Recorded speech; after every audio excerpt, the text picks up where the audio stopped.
Hi there, I'm Construction Gamer. In today's episode of Newford, we're going to be building our first mainline railway station close to the heart of what will eventually be the city centre. For this, now let's see if I can get the pronunciation right. I'm using the Anhalter Benoth station. I don't know if I've got that right. I'll put the name of the station up in text format. Yeah, let's skip over that bit. But yeah, we're going to be using that station just as a basis for this first mainline station. We are going to be having at least another one. I'm not sure if we'll fit in two, especially this side of the river, but we might get another station in on the other side of the river as well. But yeah, this is just the basis for now. As for the rails that we're using, we are using the rail replacer by Ronix, and we're using the rails by Ronix as well. But don't worry, if you haven't caught all of these mods, there is a mods and assets collection with a link to that in the description below, so that lists all of the mods that I'm using. But I think most people are aware of Ronix's railways and the rail replacer. We're also using the catenary replacer as well to replace the actual catenary masts, but I do come back later on and actually replace those again with a modded catenary mast. You just have to play around with different mast types basically, just to get the one that you like the look of, and one that'll work. Because obviously when you're trying to create a junction like I'm trying to create now, you do end up with a little bit of overlap of catenary masts and things like that. So the catenary replacer mod is handy in that you can actually remove the catenary altogether, but you can still have electrified railways.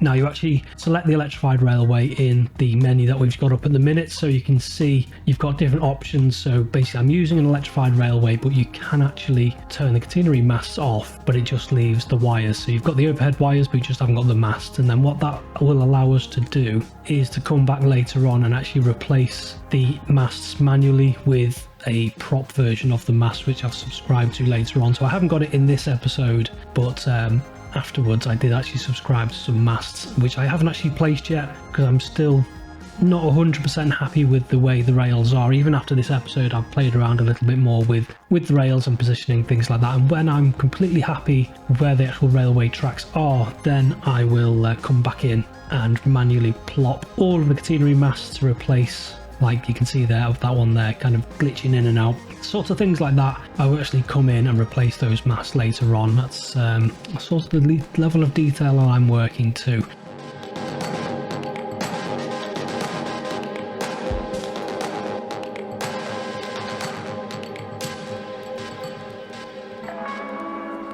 So for this, obviously you can see there I'm making use of the node controller, which just helps to basically put any nodes which are on junctions as slopes, which is huge. It's a massive benefit plus in terms of roads and railways. Basically, it's just having those junctions, those nodes on as slopes, makes a massive difference to how the actual slope looks. Because with this build I'm trying to make it as realistic as possible, especially with railways. Railways is my kind of speciality, if you like. Then I do want the rails to look as realistic as possible whilst working within the confines of the map, because we haven't got a massive amount of space to play with, but I do want the curves to be quite shallow curves, and obviously the slopes want to be quite shallow slopes as well, to be as realistic as possible.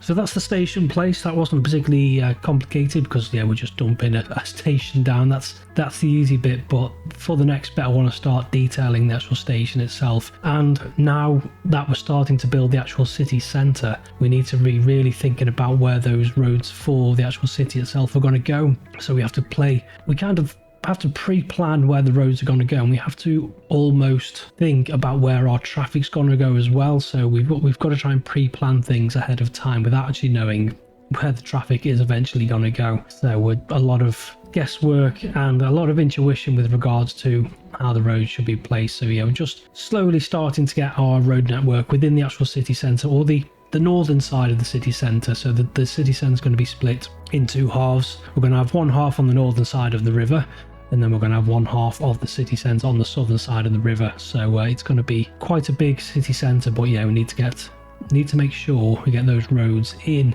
a rough sort of correct location.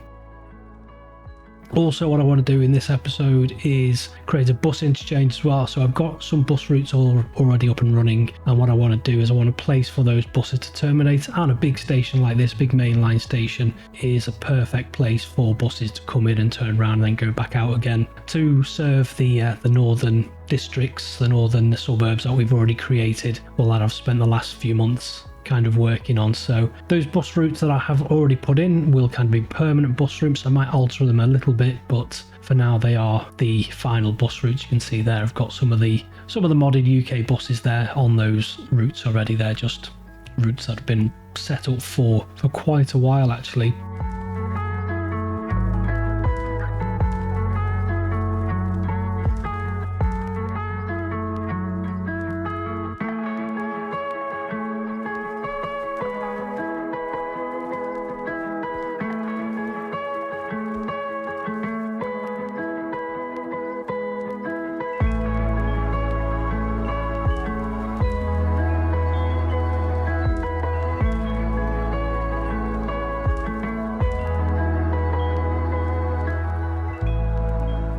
Now I do want to add a little bit of detail to this station, to the front of the station, just to make it look a little bit better. So first of all, finding the perfect office building to put at the front of the station, just to add a little bit of detail really. This, with the 2-tower way that I'm building this, or the 2-tower option that I've gone for, almost taken inspiration from London Euston Station, which did up until very recently have 2 black towers either side of like the main entrance. It was like a symmetrical towers either side. I think one of those towers, pretty sure one of those towers has been demolished now. But yeah, that's the kind of thing that I wanted to go for, that kind of look that I wanted to go for with the entrance to the station. Obviously we need some pavements, and using Node Controller once again to put in a zebra crossing with the intersection marking tool to actually paint on the zebra crossing as well. So obviously we need somewhere for our passengers that are coming off buses to basically cross the road.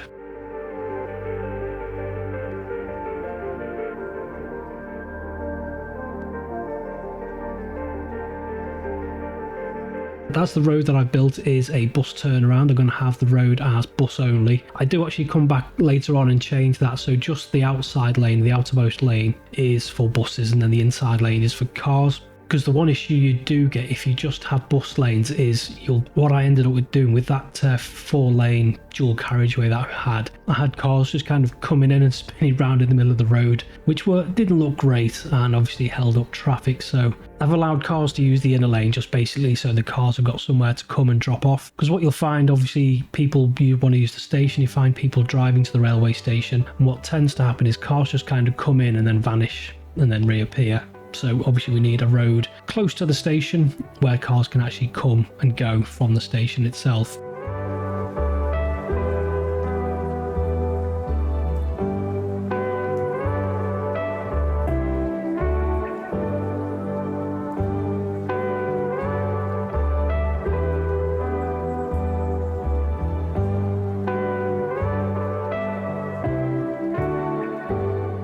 Now here we're just adding a little bit of detail, nothing special, just making a nice little kind of plaza area, trying to think of what different mods and props I can use to make this look a little bit more interesting. Obviously like a burger van style thing, and an ice cream truck does the trick, and a few flowers here and there just makes it look a little bit nicer, brings a little bit of colour to the area. And then I think these decals that I'm placing now are just the basic vanilla decals, but they do look really nice actually. I do quite like the texture that they produce, so yeah, we'll be using those.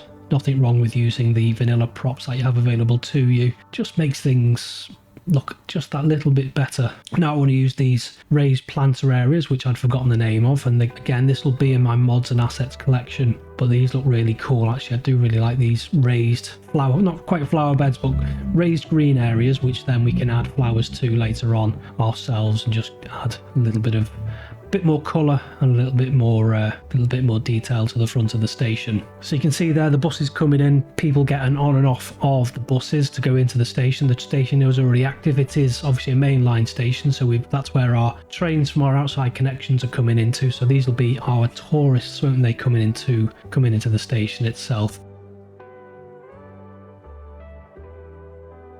Just Then I was just using the prop line tool. Actually, I haven't used prop line tool for quite a while, but it is completely different, but it still just allows you to obviously place props in a line, which is helpful. It just gives you the equal distance or equidistance between props if you want, especially with lampposts and things like that. If you want a fixed distance, which I think I go for around 10 meters or something like that in the actual prop line tool. But there we go, with the final few decals placed which say bus only, the train station is finished. So I hope you've enjoyed this episode. If you have, please do hit that like button. If you've got any suggestions about how this series is playing out and the format that we're going for, let me know in the comments below. But I'm going to leave it there for today. Say until next time, bye bye.